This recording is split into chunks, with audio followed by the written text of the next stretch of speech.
بسم الله الرحمن الرحیم. قدرمندو لیدونکو او اوریدونکو او ګرانو هیوادوالو سلامونه احترامات مې ومنئ.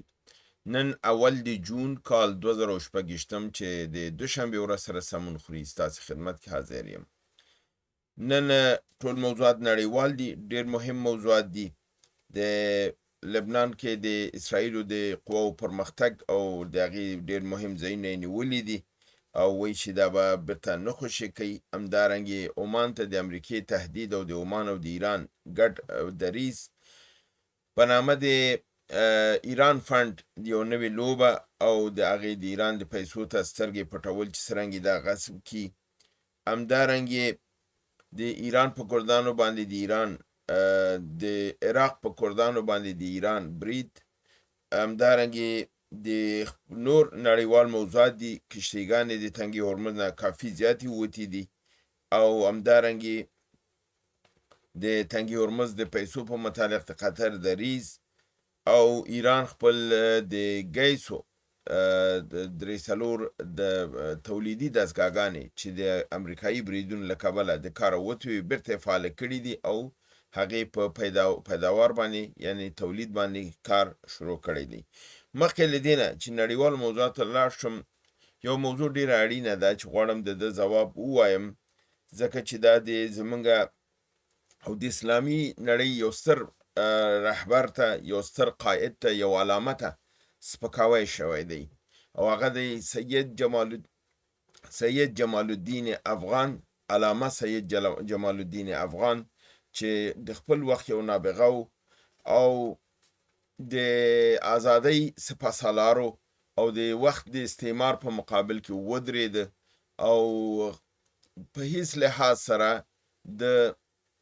مقام او پیسې او دې ته ارزښت ورنکړ، بلکې مبارزې ته خپله ادامه ورکړله. او تاسو وکتل چې هغه د نړۍ په ټولو ملکونو چې ایران ته لاړه، ترکیې ته لاړه، روسیې ته لاړه، فرانسې ته لاړه، بیا همداسې انګلستان ته لاړه، حتی هلته د ژبه دغه شوله او دلته او بیرته هغه ځینه وویستل شو او بیرته د ترکیې ته راغی او بالاخره تاسو ګورئ چې په هغې باندې ایران دعوه لري، مصر پې دعوه لري، ترکیه پې دعوه لري او دا دی د دې خاورې فرزند د کونړ د اسداباد د ساداتو د کورنۍ یو مشر دی، یو او د افغانستان او د اسلامي نړۍ نابغه دی او د هندوستان او د پاکستان د ازادۍ سالار دی. د هغې مقایسه د یو غبي انسان سره، د یو داسې انسان سره چې هغه خپل عزت و ناموس یعنې وطن امریکایانو ته په جولۍ کې وغورځو، مقایسه کول دا نهایتا پستی ده. دا د هغې شان او عزت ته سپکاوی دی. هغه یو آزاده انسانو، هغه یو نابغه او علامه او د خدای نبوغ ورکړی او په مقابل کې اشرف غني تاسو وګورئ چې دا د کوم ازادي خپل خاورې ته رانه وړله، بلکې خپل خاورې امریکا ته خرڅه کړله او دې کې دومره جرأت نه و چې کله ډونالډ ټرمپ دا واخیسته لکه چورګوړي غوندې د عسکرو په منځ کې ورننیسوی، ته زما یو عسکر یې دلته ودرېږه. ده کې دا جرأت نه و چې ودرېدلی، ورته ویلي وی ته رئیس جمهور یې، زه رئیس جمهور یم، په دې سټیج به ته ودرېږې، زه به ودرېږم، که زه دلته نشم ودرېدلی باید دغه میدان یې پرېښی وی. ده کې دومره جرأت نه و چې د خپل خاوره کې په کابل کې دا جرأت وشي کولی چې د ډونالډ ټرمپ په مقابل کې یا فرضاً د اوباما مقابل کې دی چې دا امریکایان دلته دا ودرېږي. نو څنګه داسې یو انسان چې هغه شرف و عزت د خپل د وطن خرڅ که، وطن غلامۍ ته ورکړه، د امریکا لمنې ته یې وغورځو، کم کار یې کړی دی، کم خدمت یې نړۍ ته کړی دی، کم نوم لري چې ته راځې دا د علامه سید جمال الدین افغاني سره په کم لحاظ برابرې، عقل نه، منطق نه، پوهې نه. هغې ته خو دا خطاب ورکړ شوی دی چې پیغمبر عجم خطاب ورته ورکړ شوی دی چې پس د پیغمبر صلی الله علیه وسلم نه دوباره احیا د دین د اسلام دا خو په دین سوچ پوهېده نه، دا خو ګوره د دغه د کورنۍ ټول ارتباطات د دغه اولادونه ګوره تاسو ګورئ مسلمانان نه دي، په عیسویت روان دي، ښځه عیسوۍ ده. ته ما ته داسې یو انسان راولې د داسې یو لوی شخصیت سره ده کې نه تنها چې زه دا د یو د نړۍ د لوی نامتو شخصیت د لحاظ نه دفاع کوم چې د افغانستان ویاړ دی، زه په دې لحاظ چې زه د دغې کورنۍ سره دغه لرمه، زه د همدې سادات د اسداباد د کونړ غړی یمه، زما نیکه راځي، اتم نیکه مې راځي. زه دا مقایسه جنایت ګڼم، خیانت ګڼم، ظلم ګڼم او د ده هیله کوم چې حلیم فدایي د دغه اشتباه بیرته عذر وکړي، معذرت وغواړي، د علامه نه معذرت وغواړي، د هغې روح به په دې نارامه وي چې هغسې یو ازادي خوا، هغسې یو انسان چې د استعمار په مقابل کې ودرېده، د ازادۍ لپاره یې درس ورکړ، د داسې یو غلام سره چې وطن یې خرڅ کړ او په غلامۍ کې وتښتېد او اوس په دنیا کې ځای نه لري، خپل ملت یې نه قبلوي. د علامه خو په مړي باندې خلکو افتخار کوو، ملکونه پې دعوې لري،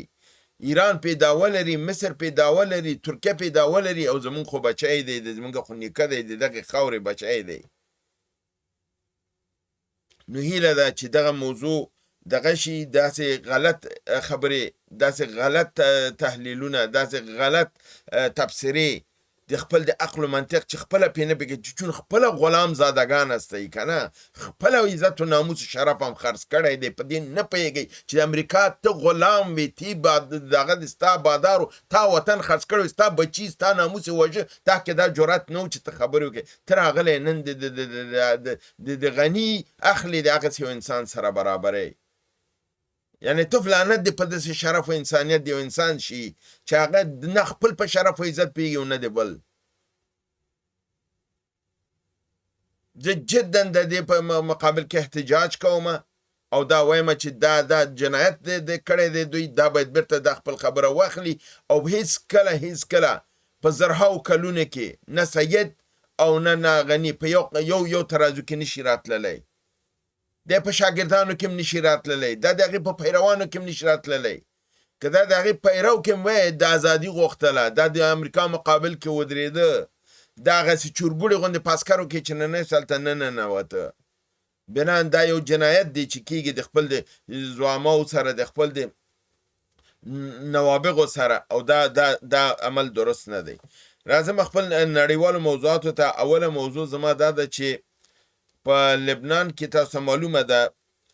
د اسرائیلو خپل یرغل ته زور ورکړی دی، همدارنګې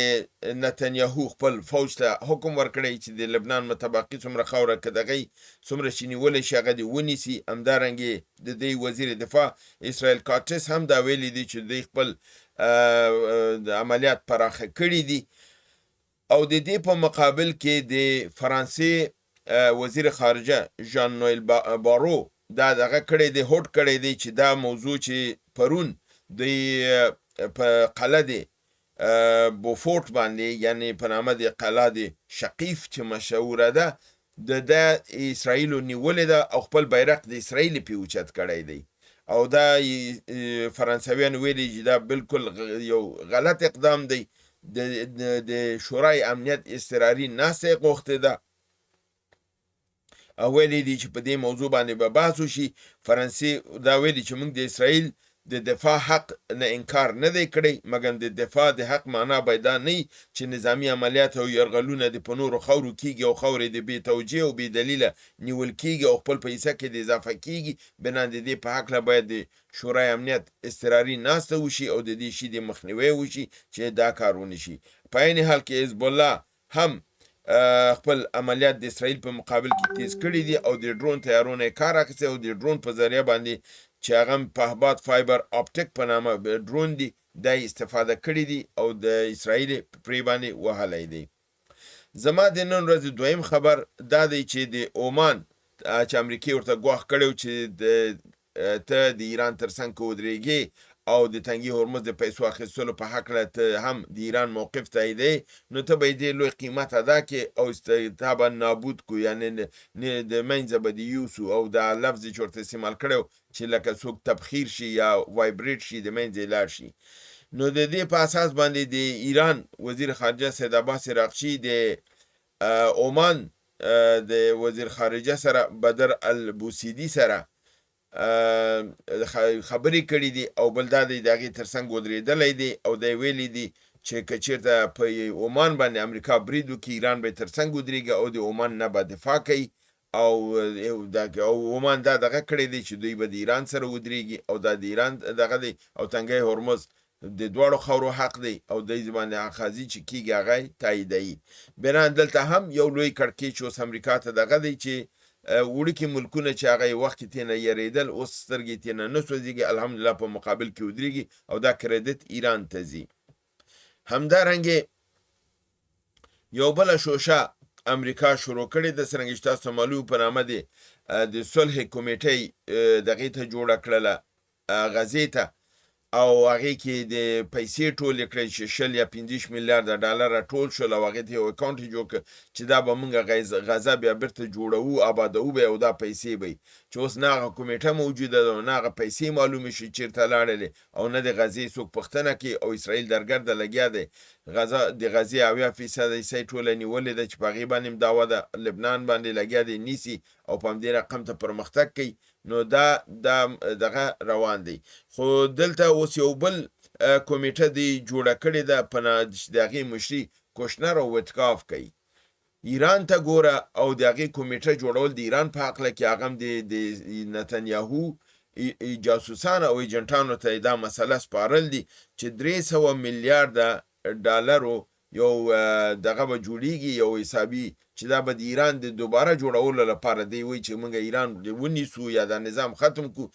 او دا کمی پیسې دی غواړي دلته واچي. دا هغه 120 میلیارده ډالره د ایران چې د 1940 نه په ریزرو بانک د امریکا کې دي او هغې کم از کم ویل کېږي چې 80 میلیارده په دې 40 کالو کې د هغه نور عواید راغلي دي چې دا په حدود د 180 میلیاردو ته ځي،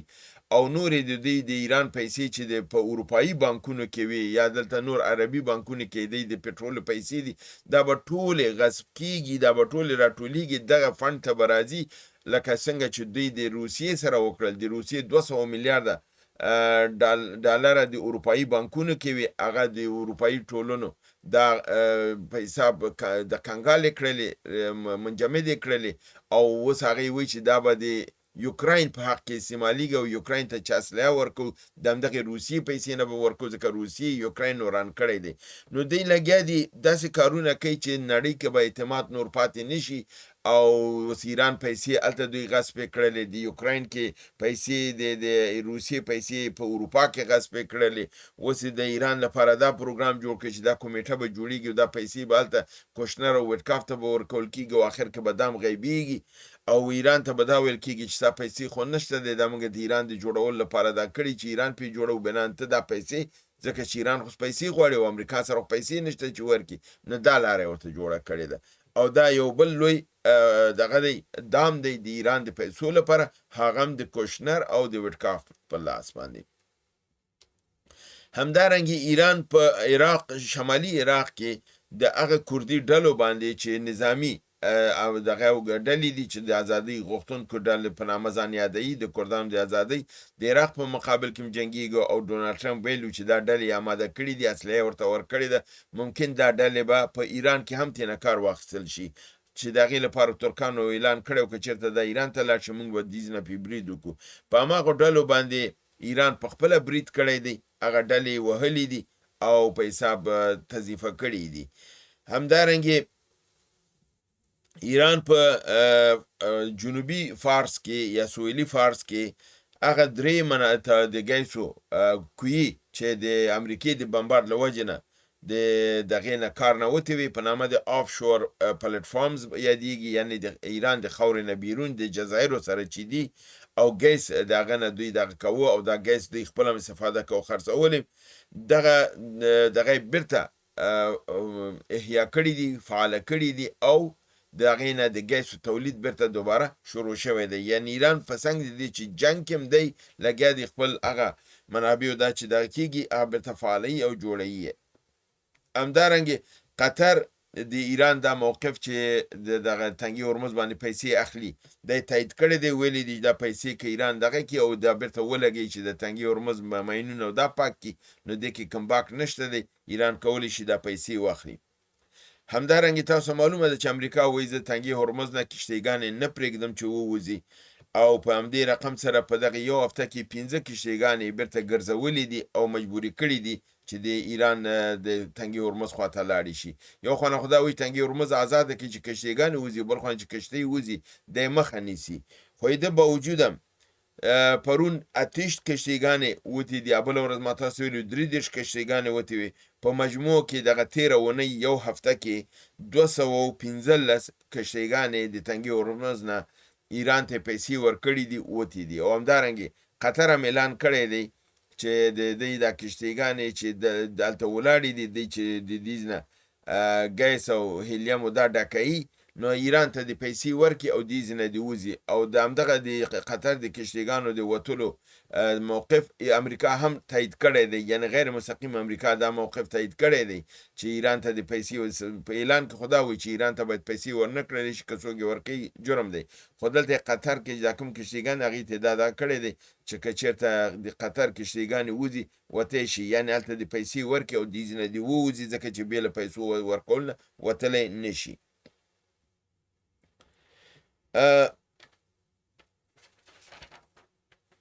همدارنګې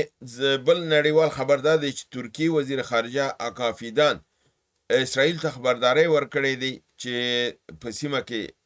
په حساب دا یرغلونه چې دي لکه اوس په غزې باندې دی، په لبنان باندې دی او د ایران سره که د دې نه لاسنیوی ونه کړي نو دی به هم میدان ته راشي. دا میدان ته کله دی راځي دې ته 1000 کاله نور په کار دي. هره ورځ هاکان فیدان دی او طیب اردوګان دی دا دروغ وایي چې نن راځم سبا راځم، په مرګ کې به راځي کله راځي. بله خبره دا کړې ده هاکان فیدان چې د هرمز مسله چې ده تنګه د هرمز دا د دغې نه د ایران د اتوم د مسلې نه مهمه ده، نو نړۍ د ایران د اتومي مسله شاته واچي، د تنګي هرمز مسله د حل کی، ځکه نړیوالو ټوله ستونزه دې سره مربوطه ده. همدارنګې کیم جونګ اون د کوریای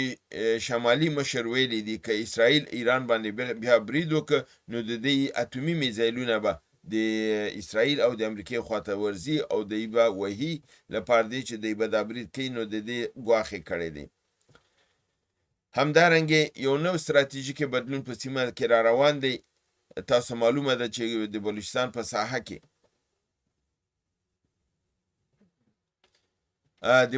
په ساحه کې امریکایانو هلته اوس دغه میشته شوي دي د ریکوډک په کان کې ماین کې او هلته پانګونه یې کړې ده او د هغې پانګونې تر لاندې هلته استخباراتي کارونه یې کړي دي. که 1500 نفره کار ته دي نو 1500 نفره خو استخبارات لپاره هلته دا کړي دي او خپل وګړي او د چینایانو کسان وژل کېدل، چینایانو خپل کمپنیګانې وتړل، د ګوادر نه اکثرا کارونه یې پرېښودل، پانګونې لاړل. اوس د پاکستان سره یو نوی تړون دی په چینایان غواړي امضا کړي او هغه دا دی چې دوی غواړي د بلوچستان امنیتي چارې خپل په لاس کې ونیسي، چې یعنی که پس له دې هلته چینای وژل کېږي مسؤلیت به خپله چینایانو غاړه کې، پاکستانیان به پکې مسؤل نه نیول کېږي. او د دې لپاره دوی وایي چې دا تړون به دوی د پاکستان سره کوي، پاکستان پوځ به د دې سیمې نه وځي او دا کنټرول به د چینایانو لاسته راځي او چینایان به دلته خپل پانګونې خپل کارونه او د سرویلنس دا خبر هم کړې ده چې ممکن دا کنټرول د پوز په ذریعه نه بلکې د ټکنالوژۍ په ذریعه باندې به وي، یعنې دلته به دوی خپل سټلایټ سیستمونه دغه کوي، خپل کامرې او دا به لګوي، امنیتي وګړي به خپل زیاتوي او پوځي یرغل به نه کوي. خو په عین حال کې کنټرول به امنیتي د بلوچستان د چین لاسه لویږي، چې دا په خپله نه تنها چې د چین او د امریکې شخړه زیاتوي ځکه چې هلته امریکا موجوده ده، بل دا دی چې ازادي غوښتونکي به د ده په مقابل کې خپل مبارزې ته 2 چنده دغه ورکوي لپاره دي چې دا د پردي دغه د وځي. پنجاب خو دی ایسته، پنجاب خو به وځي یو کامیابي به لاسه راشي، خو بیا د چینایانو وهلو مسله به شي، هلته به امریکایان بیا خپله دوی سره به مرسته کوي چې دوی وهي. نو په سیمه کې حالات په بدلېدو کې دي. دغه یو ستراتیژیکه لویه لوبه ده چې دوی ورته ستراتیژیک سیکیورټي کوپریشن نوم ورکړی دی. دا به په سیمه کې شروع کېدونکی دی او دا یو لوی بدلون دی او د دې اغیزه به ډیره زیاته او تاسو به وګورئ دلته به د امریکا او د چینایانو شخړه به زیاتیږي او په د په مقابل کې به ازادي غوښتونکي هم ودرېږي. هیله ده چې برنامه وګورئ، خوښ کړئ، دوستانو سره شریکه کړئ. تر بل برنامې چې تاسو حضور ته حاضرېږم، تاسو په لوی پروردګار د عالمیانو سپارم. وما علینا الا البلاغ.